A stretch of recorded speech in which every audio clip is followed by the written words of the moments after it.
in short yardage situations. How surprised were you weren't in there in those situations the last few weeks? No, I want to be in there. Yeah, I don't know.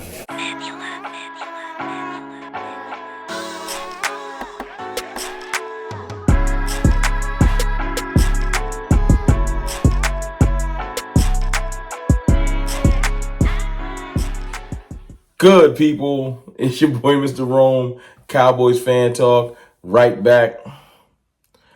Like I never left. What's good with y'all, man? Listen. Before I get started with the content, thank y'all, man. Y'all been running it up. I appreciate y'all. I'm like 160 away from 28K. Do me a favor. If you like the content, if you're not subscribed, if you rock with me, hit the subscribe button. Be that subscriber to put me at 28K. It could be you. But check this out. The Ezekiel Elliott saga is starting to come to a head. It's starting to become a thing. And I'm praying that this isn't something that, I ain't going to say it'll split the locker room, but morale is a big issue this year. We've been dealing with injuries and all kinds of different situations, and I don't want this thing to grow legs. If my voice, my little voice, I ain't one of the giants in this thing, but I got a little voice. My voice can help shift the narrative and keep this thing on the proper track, I'm going to do so. I just want to provide facts. That's why I played the clip in the beginning. I want y'all to hear Ezekiel Elliott talk, see the tone, the candor, his facial expression, etc. I don't want y'all to take, no disrespect, shout out to my frat brother, Clarence Hill Jr., legend in the game, been covering the Cowboys forever, since I was in high school. You know what I'm saying? But one little tweet, that's why I put it on the thumbnail, one little tweet can change everything. And that tweet where he said that Cowboys running back Ezekiel Elliott confirmed that he has talked to coaches about his role and remains dumbfounded by his lack of opportunities, at least as a red zone back. Because that's what we all was saying. Before somebody say, but Rome, Zeke ain't that good, and all this extra stuff. Remember, the only thing we wanted him here for was situational running and short yardage and red zone stuff. I'm not saying Rico not capable. I'm not saying that Hunter can't do it. That's not the conversation.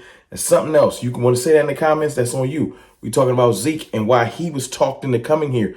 He saved the Cowboys when they ain't have no options. He agreed to come back here. And I feel like they misled that gentleman. I feel like they led him astray.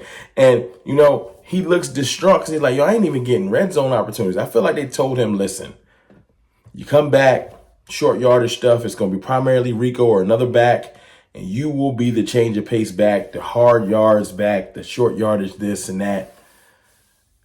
And you can't show me the plays. People say, well, he don't deserve it. Well, show me the plays where he hasn't gotten that done. He hasn't gotten his opportunity.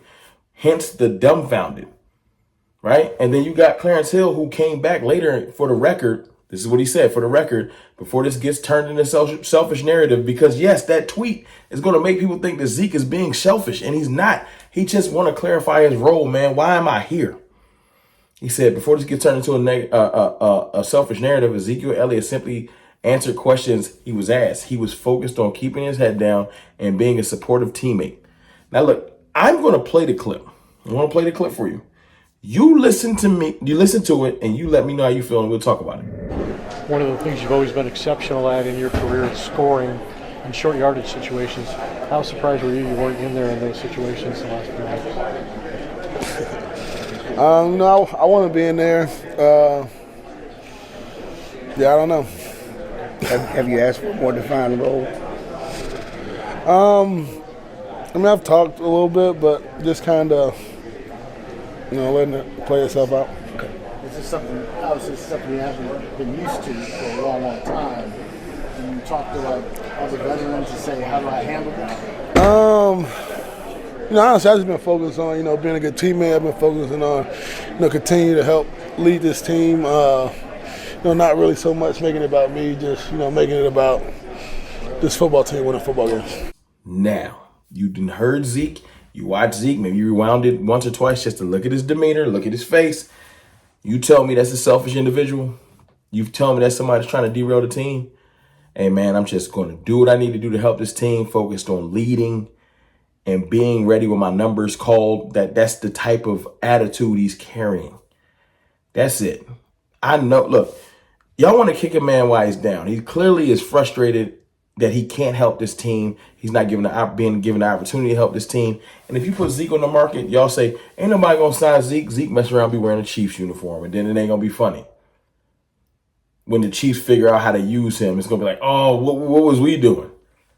Sometimes you're too smart for your own good, but that's another story for another day. I know a lot of y'all have a personal vendetta or hate for Zeke, and that's fine, man. Do your thing.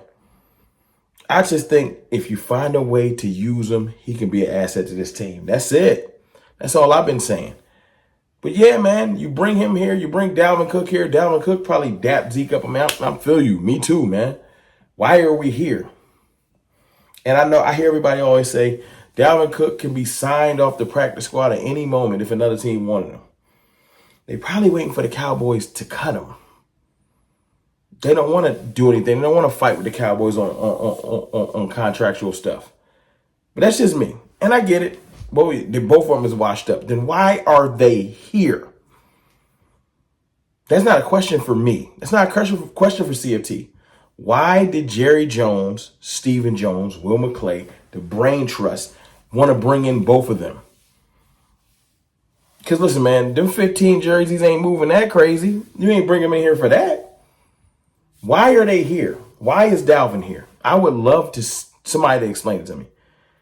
And I keep hearing this word insurance fly around, and I'm just like, I'm not going no more. It's fleeting. It doesn't have any validity to it. It don't have any weight to it. Stop talking.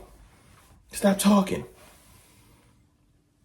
I wanted to come in here and just set the record straight on the Ezekiel Elliott thing. Not paint a narrative, but let you hear him talk and hear that he's not trying to be selfish. He just wants clarity, just like we all would.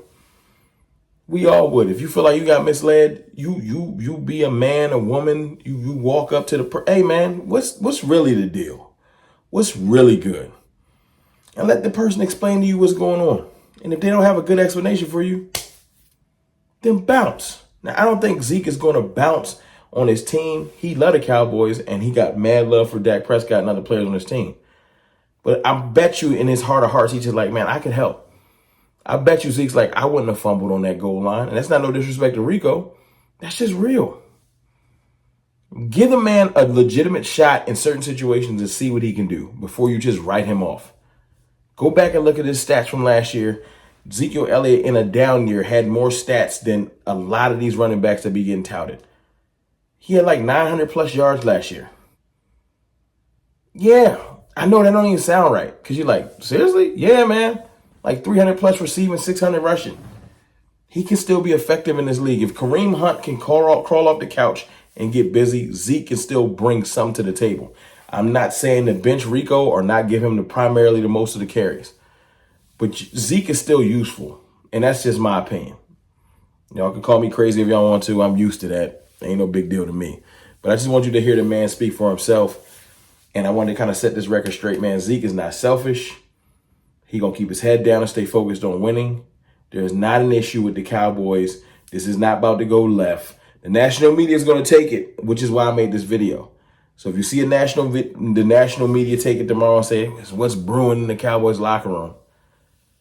And you happen to come across this video, because you're like, well, what is he talking about? I want you to listen. And when you get to this point of the video, be like, I appreciate you. I appreciate you setting the record straight. Just type that in the comments. Because sometimes when you got a voice, you got to use it to make things clear and not to add to the confusion. It's your boy, Mr. Rome, man. We still going to beat the Lions. Don't get it twisted. I just need to get this out there. I holla.